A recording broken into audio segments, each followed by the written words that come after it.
સુરત શહેરના સરથાણાના યોગીચોક વિસ્તારમાં એક વિચિત્ર કિસ્સો સામે આવ્યો છે। 15 દિવસ પહેલા જ રોયલ એનફિલ્ડ બુલેટ જરીના વેપારીએ ખરીદ્યું હતું અને તેને સર્વિસ કરાવવા માટે યોગીચોક ખાતેના ગેરેજમાં મૂક્યું હતું, જ્યાંથી રાત્રિના સમયે એક ચોર દ્વારા માત્ર 5 સેકન્ડમાં જ પગથી બુલેટનો લોક તોડી અને બુલેટની ચોરી કરવામાં આવી છે, જેની સમગ્ર ઘટના સીસીટીવી કેમેરામાં કેદ થઈ ગઈ છે। આ ચોરે 25 મિનિટ બાદ બીજા એક બુલેટની પણ ચોરી કરી હતી। આ બંને ઘટનાઓ સીસીટીવીમાં કેદ થઈ ગઈ છે।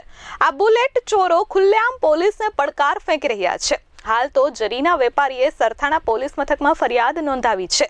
જો કે આ દરમિયાન એક અજાણ્યા નંબર પરથી બુલેટ બાઇક પરત અપાવવાના નામે 3000 રૂપિયા પણ પડાવી લેવામાં આવ્યા છે। મળતી માહિતી પ્રમાણે ઉત્તરાણ વિસ્તારમાં આવેલા સિલ્વર સ્કાય સોસાયટીમાં તીર્થ કુકડિયા નામના જરીના વેપારી રહે છે। 23 જુલાઈએ તીર્થે 1.5 લાખ રૂપિયાનું બુલેટ ખરીદ્યું હતું, જેની 10 દિવસ બાદ સર્વિસ હોવાથી યોગીચોક વિસ્તારમાં આવેલા શિવદર્શન સોસાયટીના શોપિંગ પાસે આવેલા શ્રીનાથજી ઓટો ગેરેજમાં મૂક્યું હતું।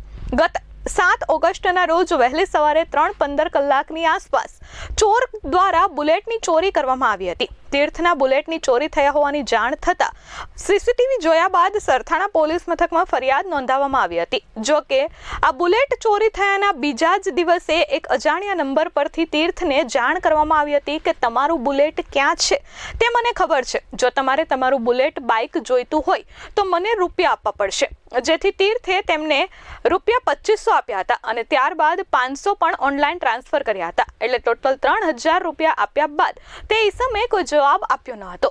હાલ સમગ્ર મામલે સરથાણા પોલીસે તપાસ હાથ ધરી છે। Bureau report S24 news, Surat.